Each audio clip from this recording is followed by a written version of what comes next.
اللہ الرحمن الرحیم۔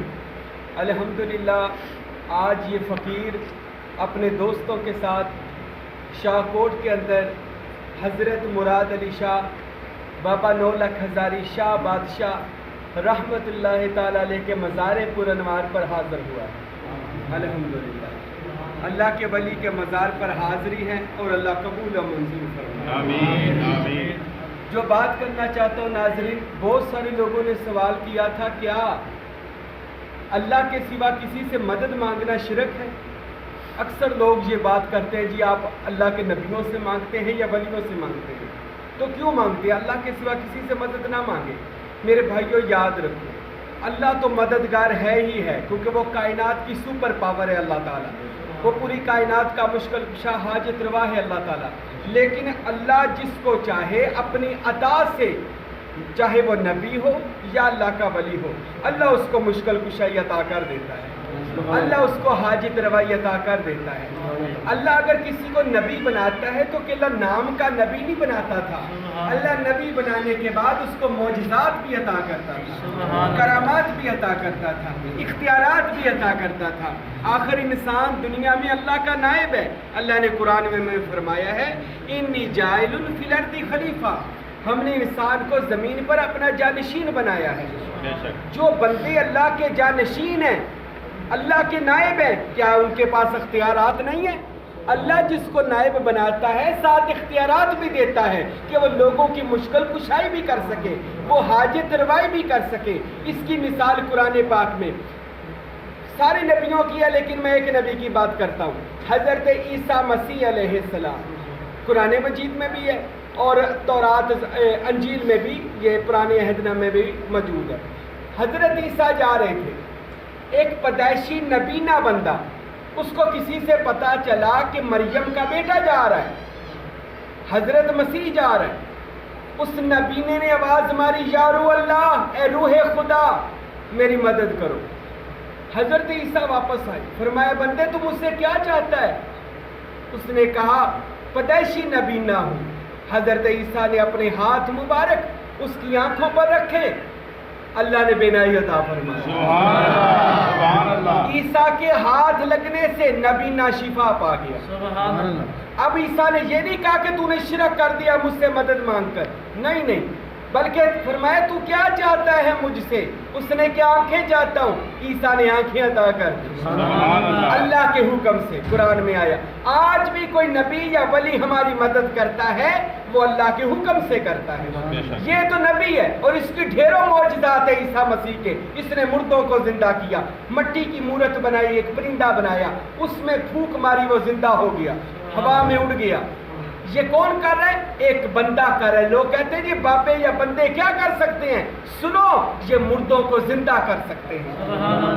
یہ پرندے کا، مٹی کا پرندہ بنائیں، اس میں پھونک مار دیں تو روح بھی آ جاتی ہے، خون بھی آ جاتا ہے، گوشت بھی آ جاتا ہے۔ اچھا یہ تو نبی تھا۔ حضرت سلیمان نبی، آپ سرکار کے دربار میں نا ملکہ بلقیس نے آنا تھا، تو سلیمان نبی نے کہا کوئی ہے جن میرے دربار میں، جن جو ملکہ بلقیس کا تخت لے کر آئے۔ اب دیکھیں نبی ہو کر جنوں سے مدد مانگ رہا ہے۔ آج کہتے ہیں جی ولیوں سے مدد نہ مانگو، سلیمان نبی ہے، کہہ رہا ہے کوئی ہے جن جو تخت لے کر آئے۔ ایک بڑا افریت جن بولا حضور میں لے کر آتا ہوں، تو کتنی دیر میں لائے گا؟ تو افریت کہنے لگا جتنی دیر میں آپ کی محفل ختم ہوگی میں لے آؤں گا۔ فرمایا نہیں، مجھے اس سے پہلے ملکہ بلقیس کا تخت لا کر دو۔ اور پتہ ہے آپ کو وہ تخت کہاں سے لانا تھا؟ ایک ملک سے دوسرے ملک میں، یعنی کہ یمن سے حضرت سلیمان علیہ السلام کے پاس مصر کے اندر۔ اب حضرت سلیمان علیہ السلام نے جب کہا نا، تو جن کہتے ہیں 1 گھنٹے میں لے آؤں گا، 2 میں لے آؤں گا۔ فرمایا نہیں، مجھے اس سے جلدی تخت لا کر دو۔ تو قال الذی عنده علم من الکتاب، پھر وہ بولا جس کو ہم نے کتاب کا علم عطا فرمایا، سبحان اللہ، انا آتی کو حضور میں لے آؤں۔ فرمایا تو کتنی دیر میں لائے گا؟ فرمایا فرتد بصیرا، آپ پلک جھپکیں گے میں تخت لے کر آ جاؤں۔ اب یہ کون ہے جو بولا؟ آصف بن برخیہ تمام محدثین نے لکھا، داتا علی حجویری نے کشف المحجوم میں لکھا، میرے دادا مرشد فقیر نور محمد سروری قادری کلاچوی رحمۃ اللہ علیہ نے اپنی کتاب عرفان میں لکھا، سب محدثین نے لکھا، اس کا نام عاصم بن برقیہ تھا۔ ایک ولی اللہ تھا، نبی بھی نہیں تھا، ولی تھا، ایسے ہاتھ کیا، تخت لا کر سلیمان کی بارگاہ میں رکھ دیا۔ حضرت سلیمان نے کہا ھذا من فضل ربی، ارے تجھ پر تو میرے اللہ کا فضل ہو گیا۔ پتا چلے نبی ہو یا ولی ہو، اللہ کا فضل ہو جائے تو وہ مشکل کشائی کر دیتے ہیں، وہ حاجت روائی کر دیتے ہیں۔ یہ پروٹوکول اللہ نبیوں اور ولیوں کو دیتا ہے۔ اچھا ولی اللہ، ولی اللہ کا دوست، کس کا دوست؟ اللہ۔ آج کوئی بڑے بندے کا دوست ہو نا تو وہ مان نہیں ہے، تو جو اللہ کے دوست ہو ان کا کیا کیا اختیار ہوگا؟ اب نبی کریم محمد مصطفیٰ صلی اللہ علیہ وسلم حضور نے وضو کر رہے تھے، ایک صحابی وضو کروا تھا لوٹے میں، کملی والے وضو کرتے کرتے نا میرے نبی موج میں آ گئے، رحمت جوش میں آ گیا، فرمائے صحابی جو وضو کروا رہا تھا، مانگ محمد سے کیا مانگنا ہے؟ اللہ۔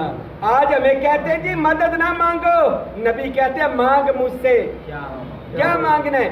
وہ کہتا آپ مل گئے کافی ہے، آپ مل گئے کافی ہے، نہیں فرمایا کچھ مانگ لے یار، آج محمد کی رحمت موج میں ہے۔ اچھا دیکھو نبی کہتے ہیں مانگ مجھ سے جو مانگنا ہے، آج کہتے ہیں نبی سے نہ مانگو، ارے نبی سے بڑی توحید کون جانتا تھا؟ نبی کو تو چاہیے تھا کہتے ہیں کہ اللہ سے مانگ، نہیں نبی کہتے مجھ سے مانگ۔ اچھا صحابی کیا کہتا ہے؟ یا رسول اللہ آپ مل گئے کافی، میرے نبی نے کہا نہیں کچھ مانگ لے، تو وہ صحابی کہنے لگا یا رسول اللہ دنیا اور آخرت میں آپ کی سنگت مانگتا ہے۔ فرمایا جا تجھے دنیا میں جنت کی بشارت دیتا ہوں، تو محمد کے ساتھ جنت میں ہوگا۔ تو کہتا ہے نبی کر کچھ نہیں سکتے، تو کہتا ہے ولی کر کچھ نہیں سکتے، میرا نبی کہہ رہے مانگ میں جنت بھی دے سکتا ہوں۔ ارے رزق دینا چھوٹی بات ہے، اولاد دینا تو چھوٹی بات ہے، میرا نبی کہتا ہے جنت ہی دے دوں گا۔ اب مولا علی کی بات سنی آخر پر، مولا علی شیر خدا، یہ تو ولی ہے۔ مولا علی، ایک یہودی نے سوچا میں مذاق کروں گا علی کے ساتھ، علی کے پاس آج پیسے نہیں ہیں دینے کے لیے، آج میں دروازے پہ کھڑے ہو کر کہوں گا یا علی ادرکنی فی سبیل اللہ، یا علی، اردو چ کہہ لیندے ہاں، یا علی مدد۔ یہودی نے کہا یا علی مدد۔ مولا علی نے گھر سے کائنات کی ملکہ سے پوچھا زہرا کچھ ہے؟ زہرا فرمانے لگی ظاہری طور پر کچھ نہیں ہے۔ مولا فرمانے لگے یہودی نے مذاق بھی اڑانا ہے، یہودی نے مذاق اڑانا ہے، اس لیے اس کو خالی نہیں لوٹانا۔ یہودی آیا، حضرت علی نے یہودی کو بلایا اور کہا اپنے دامن کو نا جھولی کو ایسے کر دے میرے سامنے۔ سبحان اللہ۔ اس نے جھولی پھیلا دی۔ علی کو پتہ ہے کہ جھولی علی کی بارگاہ میں پھیلے گی تو خالی نہیں، اور یہودی نے بھی جھولی علی کے دروازے پر پھیلا دی۔ یہودی کو بھی پتہ ہے اس در سے خیرات مل جاتی ہے۔ اب یہودی نے جھولی پھیلائی، مولا علی نے 10 بار کہا اللہم صلی علی محمد و آل محمد۔ کیا کہا؟ اللہم صلی علی محمد و آل محمد، 10 بار کہہ کے پھونک مار دی۔ فرمایا جھولی کو بند کر اپنے گھر جا کے کھول لے۔ سبحان اللہ۔ اب میں تم دس لگا با میری بھوک جا کی ہے سر، پھونک ماری گھر جا کے کھول لینا۔ وہ یہودی گھر گیا، گھر والوں کو اکٹھا کیا کہ دیکھو علی نے کیا دیا ہے۔ جب جا کر اس نے مذاق کر اس نے کہا جھولی تو خالی ہے، پھونک ہی ماری ہے۔ اس نے جا کر جھولی کو کھولا تو ہیرے جوہرا سے بھری ہوئی۔ یہ کتابوں میں لکھا سب اولیاء اللہ نے، محدثین نے یہ واقعات لکھی ہے، اور یہ بڑا چھوٹا واقعہ ہے علی کی مدد کا، علی کی مدد کا۔ تو میرے بھائیوں میرے دوستوں یاد رکھو جو اللہ کا ہو جائے نا، اللہ کے سارے خزانے اس کے ہو جاتے ہیں، اللہ اس کو اختیارات بھی دیتا ہے۔ اچھا مجھے ایک بندہ کہتا ہے چلو تے زندہ سی اور جڑے نبی دنیا تو ٹر گئے ہن کیوں منگ دے جے؟ ہاں وہ تو چلے گئے۔ بخاری کی حدیث ہے، ایک بندہ نبی پاک کے روضے پر آیا اور حضور کی قبر پر سر رکھ کے اونچی اونچی رونے لگ گیا اور کہتا الشفاعت یا رسول اللہ، المستغاث یا رسول اللہ، المستعان یا رسول اللہ، میری مدد کرو رسول اللہ۔ میری شفاعت کرو رسول اللہ. تو مروان، ظالم مروان جو مدینے کا گورنر تھا، اس نے جب دیکھا اس نے پاؤں سے ٹھوکر ماری، کہنے لگا پیچھے ہٹ، یہ کیا کر رہا ہے، شرک کر رہا ہے. تو اس صحابی نے کہا مروان تو پیچھے ہٹ، میں مٹی اور قبر پر سر نہیں جھکا کر بیٹھا، میں محمد کے روضے پر آیا ہوں. اور اس نے حدیث سنائی، رسول اللہ نے، حاکم کی حدیث ہے، میرے نبی نے فرمایا جو دنیا کے جانے کے بعد میرے مزار پر آیا وہ ایسے ہے جیسے میری زندگی میں مجھے ملنے آ گیا. مروان کو کہنے لگا پیچھے ہٹ، میں پتھر اور مٹی کو بات نہیں سنا رہا، میں تو رسول اللہ کو بات سنا رہا ہوں، میں تو رسول اللہ کو دکھ سنا رہا ہوں، میں تو رسول اللہ سے مدد مانگ رہا ہوں. ارے صحابی تو رسول اللہ سے مدد مانگتے تھے، اور رسول اللہ تو آج بھی زندہ ہے. سبحان اللہ. وَمَا أَرْسَلْنَاكَ إِلَّا رَحْمَةً لِّلْعَالَمِينَ، اے نبی ہم نے آپ کو رحمت بنایا جہانوں کے لیے. ارے جو پوری کائناتوں کی رحمت ہو اسے موت کب آ سکتی ہے؟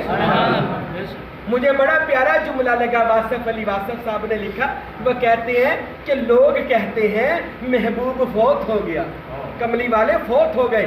تو میں پوچھتا ہوں جب فوت ہو گئے تو وہ اللہ درود کس پر بھیج رہا ہے؟ اور اللہ تو اس کا محب ہے اور کملی والا محبوب ہے. اگر محب زندہ ہے تو محبوب کیسے فوت ہو گیا؟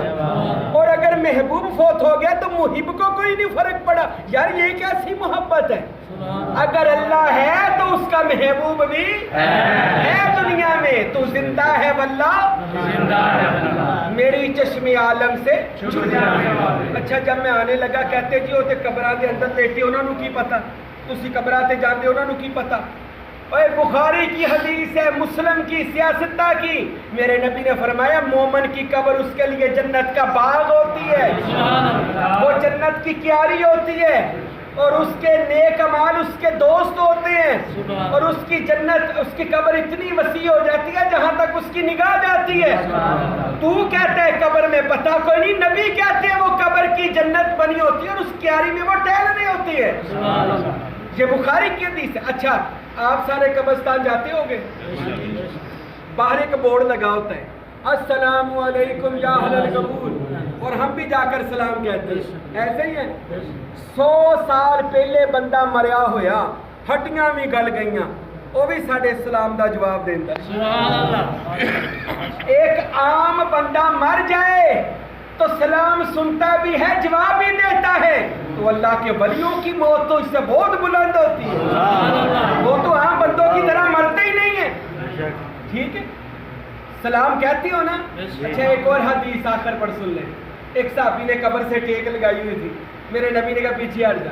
آقا کیا ہوا؟ فرمایا قبر والے کو تکلیف ہو رہی، تیری ٹیک لگانے سے قبر والے کو تکلیف. تو کہتا ہے یہ قبر میں جانتے ہی ہیں، نبی کہتے ہیں ان کو تکلیف ہوتی ہے. اور میرے نبی نے فرمایا جب کوئی تیرا رشتہ دار آتا ہے نا، رشتہ دار، تو اس مردے کو پتہ چل جاتا ہے کہ کون آیا ہے، کون آیا مجھے ملنے کے لیے. تو میرے بھائیوں اللہ کے نبی ہوں، ولی ہوں، وہ اپنی قبور میں بھی زندہ ہیں اور وہ فنا فی اللہ اور بقا باللہ کے مقام پر زندہ ہے. اسی طرح یہ مراد علی شاہ بابا 9 لاکھ ہزاری شاہ بادشاہ کہ جنہوں نے ولایت کا ایک بلند مرتبہ پایا ہے، ٹھیک ہے، اور شاہ کوٹ کو، اس علاقے کو اپنے نام سے بسایا ہے، اور ہزاروں نے لاکھوں کو مسلمان کیا، اور لاکھوں جنات کو بھی مسلمان کیا، اور ہرن، شیر، بکری ان کو ایک پیالے میں دودھ پلایا. یہ زندہ کرامات موجود ہے اس ولی اللہ کی. اور اگر آپ تاریخ پڑھتے ہوں آپ کو پتہ ہونا چاہیے کہ سکھوں کا گرو نانک بابا 9 لاکھ ہزاری کی دعا سے پیدا ہوا تھا. یہ گرو نانک صاحب جس کا آج پوری دنیا پہ ڈنکا بج رہا ہے، وہ گرو نانک ان کی دعا برکت سے پیدا ہوا ہے. تو جس کی دعا سے گرو نانک جیسا پیدا ہو وہ آپ کتنا بڑا مقام والا ولی ہوگا، کتنا درجہ رکھتا ہوگا. میرے بھائیوں میری بات کرنے کا مقصد یہ ہے، اللہ تو مشکل کشا ہے، اس کے نبی بھی مشکل کشا ہیں، اس کے ولی بھی مشکل کشا ہیں. یہ اللہ کی عطا سے، اپنی مرضی سے نہیں، اللہ کی عطا سے ہماری فریادیں بھی سنتے ہیں، ہماری مشکلوں کو آسان بھی کرتے ہیں. اللہ کی بارگاہ میں دعا ہے اللہ ہم سب کو اولیاء اللہ کی محبت اور اولیاء اللہ کا صحیح مسلک جو ولیوں کا مسلک ہے اللہ ہمیں عطا فرمائے. وما علینا الا البلاغ.